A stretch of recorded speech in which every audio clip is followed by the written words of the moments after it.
2026年8月深夜，第聂伯罗彼得罗夫斯克、顿涅茨克与扎波罗热的交界处，几名俄军第120海军陆战师的士兵缩在地堡里，抬头看着头顶漆黑的夜空，没有炮声，没有坦克的轰鸣，甚至连平时嗡嗡作响的无人机声音都听不到。此时的他们还不知道自己的补给没了，甚至连退路都被彻底封死。在过去短短几个月里，乌克兰武装部队在这片交界地带打穿了俄军的防线，向南突进了10到12公里，收复了整整26个村镇聚落，总计745平方公里的领土。这些零星渗透的俄军要么被逮捕，要么被炮火销毁。8个月收复745平方公里，你可能对这个数字没什么概念。在火力军看来，这不仅是自2023年那场充满遗憾的夏季反攻，以及2024年库尔斯克突袭以来，乌克兰在本土拿下的最大面积领土净增长。它更是当着全世界的面，把俄罗斯打了1年多的人海战术踩在脚下摩擦。这场战役的核心突破口位于第聂伯罗彼得罗夫斯克州东南部，沿沃夫恰河与扬丘尔河向南延伸到奥列克桑德里夫卡方向，战线宽度约60公里，纵深推进约10至12公里。主攻部队以乌克兰空降突击军，包括第7空降突击军、第82空降突击旅、第95空降突击旅以及第132空降侦察营为骨干，协同第1独立突击团与第485突击团等精锐突击力量。乌军相继切入俄军防御薄弱部，夺回了26个据点。收复这一区域后，乌军可以将其作为中部腹地与前线过渡地带的战略防线，这意味着俄军的后勤将再次遭遇毁灭性打击。那么乌军是如何取得这次反攻成果的？对战局又有多大的影响？为什么在2026年乌军的攻势有了那么大的变化？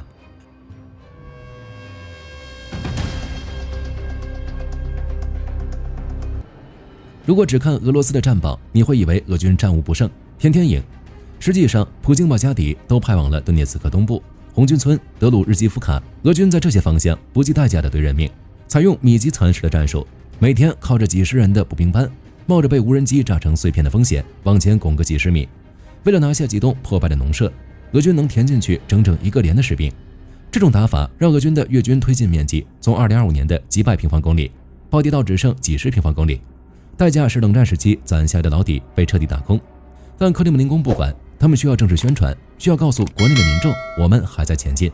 就在俄军把所有的注意力、所有的预备队都压在顿涅茨克东部的时候，瑟尔斯基和阿波斯托尔在地图上画下了一个箭头，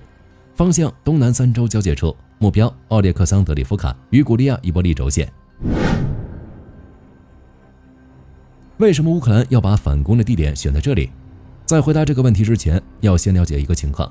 很多人以为乌克兰东部就是一望无际的大平原，闭着眼睛就能开坦克，但这完全是错觉。第聂伯罗彼得罗夫斯克、顿涅茨克和扎波罗热3州的交界处，这是一片被水系和低洼地切割的支离破碎的战区。沃夫恰河和扬丘尔河穿过这片土地，这里也不是平坦无奇的农田，而是乌克兰中部工业腹地的东大门。2025年下半年的时候，俄军曾经在这里搞过事情，他们试图以这片区域为跳板，踩着这2条河的水温低洼地带向西渗透，想要没进第聂伯罗彼得罗夫斯克州的边界。那个地方是乌克兰中南部的核心工业区，也是最重要的后勤枢纽。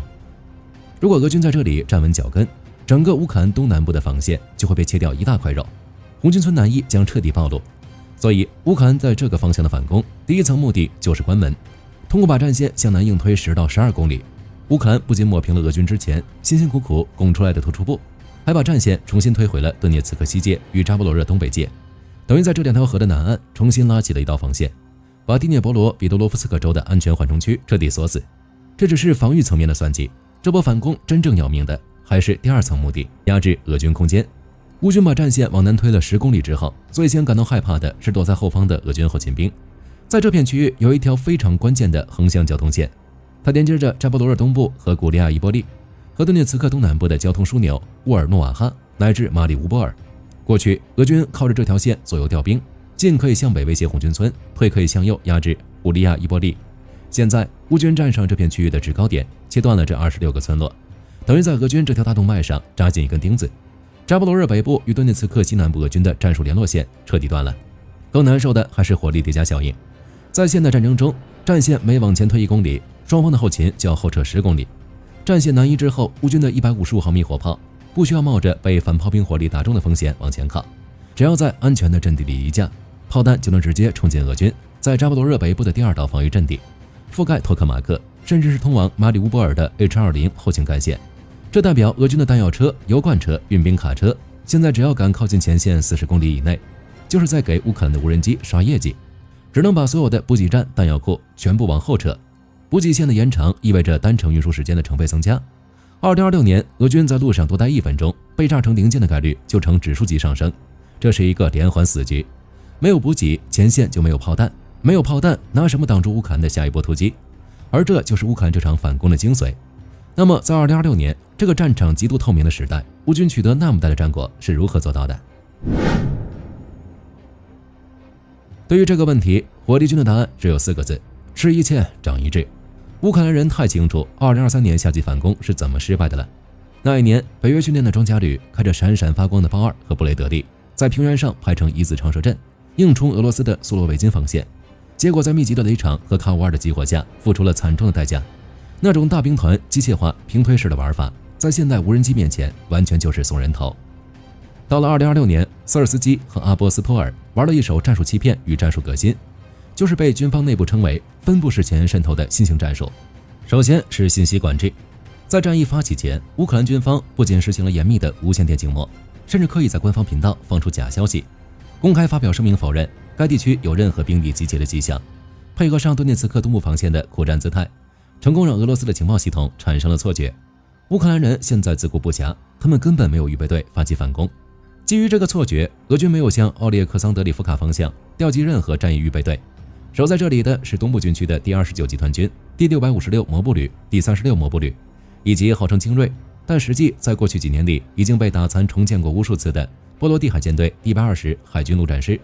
而在乌军这边担任主攻的是真正的精锐中的精锐，乌克兰空降突击军，协同第1独立突击团和第485突击团，他们化整为零，把大部队拆解成几个人、10几个人一组的班排级小分队，在夜视仪和恶劣天气的掩护下，顺着扬丘尔河与恰夫河的河谷低洼地带渗透进俄军的防线间隙。俄军根本不知道发生了什么。当他们发现前方几个观察哨失去联系的时候，乌克兰的渗透小队已经插到了他们阵地的侧翼和后方。真正让俄军防线瞬间崩溃的，还是乌军无人机袭击以及对俄军的后勤封锁。使用无人机清理掉俄军的火力点和反装甲阵地之后，乌军的小型机动装甲才会快速切入战场，扩大战果。这种战术极大地降低了乌军步兵的伤亡率。为了防止俄军从后方调兵增援，乌克兰展开了中程后勤打击。在无人机的指引下，海马斯发射的精确制导火箭弹与中程自杀式无人机精准袭击俄军纵深的油库、弹药堆积区和指挥所头上。没有弹药补给，没有援兵，通讯被电子战彻底压制。前线的俄军第120海军陆战师与第656摩步团只能眼睁睁地看着乌克兰的突击队一个接一个地拿下维德拉德涅、奥列克西伊夫卡、新奥列克桑德里夫卡等26个据点。聊到这儿，你可能会问一个问题：为什么在此之前没看到乌军类似的战术？2026年的乌俄战场到底发生了什么变化？要想真正看懂2026年这745平方公里战果的分量，我们必须跳出单一的战役，回望2022年到2026年乌克兰武装部队的战术演化脉络。在2022年，乌军侧重大范围运动战与战术迂回，乌军在哈尔科夫和赫尔松右岸发起了史诗级的反攻。那时候的俄军战略极其轻敌，战线拉得太长，兵力严重匮乏，根本没有纵深梯队和预备队。乌军利用了俄军兵力空虚的弱点，发挥了战术机动性与北约情报透明的绝对优势，打得俄军丢盔弃甲，仓皇逃窜。2023年则是正面大兵团阵地攻坚的教训。在这一年，局势变了，全世界都在期待乌克兰在扎波罗热的大反攻，能直接切断连接克里米亚的陆地走廊。但等待他们的是苏罗维金防线。乌军在缺乏绝对制空权和有效破雷手段的情况下，机械化纵队深入雷场，遭到俄军炮火击火。那一年，乌克兰买到了一个教训，在现代侦察体系下，靠大兵团平推坚固防线，此路不通。2024年，乌军主打战略防御与非对称的越境突袭。第3年是最艰难的一年，美国军援的政治性延迟导致乌军前线陷入了严重的弹药荒。俄军凭借火炮数量的绝对优势与大量使用的滑翔炸弹，全线平推，步兵蚕食，强行拿下了阿夫迪夫卡。面对这种绝境，乌军被迫转入本土阵地防御，但乌克兰人没有坐以待毙，而是发动库尔斯克突袭，用非对称的跨国境打击，强行把战争引向俄罗斯本土，以此来争取战略主动权，打乱俄军的部署。到了2025年，战局彻底变成了拼耐力的泥潭，俄军维持着极慢的推进，重装备储备开始加速消耗，他们开始依赖小股步兵渗透，并试图利用非法走私的星链终端来提高攻势协调效率。乌军这边确立了守势为主的基调，开始在全线大规模部署 FPV 无人机杀伤网。天上的无人机比鸟还多，任何移动的物体都会在3分钟内被摧毁。来到2026年，前面4年的所有教训、所有技术积累，在这一刻迎来了质变。2023年，乌军冲斯罗维金防线的时候，俄军的雷达、防空和电磁干扰体系是完好的，你在哪儿集结，你在哪儿排雷，俄军看得一清二楚。但到了2026年，天平倾斜了。乌军不仅自己用着高度整合的北约情报网，他们还联合相关公司搞出了星链白名单政策，精准封杀了俄军在前线偷用的非法终端。再加上忠诚火力对俄军指挥所的点名，俄军的 C2 系统直接瘫痪。在最关键的战术节点上，俄军指挥官成了孤儿，不知道乌军的主攻方向在哪儿，而且出来混迟早要还的。战争前3年，俄罗斯靠着吃苏联留下的老本，狂轰滥炸，钢铁洪流。大家都在算俄罗斯的坦克储备什么时候打完，答案在2026年显现了。当防线前沿只能看到皮卡与摩托车的时候，这说明俄罗斯的装甲再生能力已经彻底追不上战场损耗的速度了。没有了装甲掩护，步兵就是纯粹的耗材，防线的脆弱程度呈现出指数级的上升。最重要的一点还是乌军放下那种一鼓作气打穿到亚速海的宏大趋势，不再追求大兵团的一击致命，而是用分布式渗透、微型装甲掩护，用 FPV 实施清道，也就是技术切断加分布式战术攻势。用这种方式一口一口地把俄军的防线吃掉。这种战术完美切中了2026年俄军感知下降、后勤组织、装甲缺失的问题，从而在60公里的战线上撕开了一个巨大的缺口。从2022年的奔袭运动战到2023年的铁头撞南墙，再到2024年、2025年的咬牙死撑与无人机探路，最后到2026年的精准局部反攻，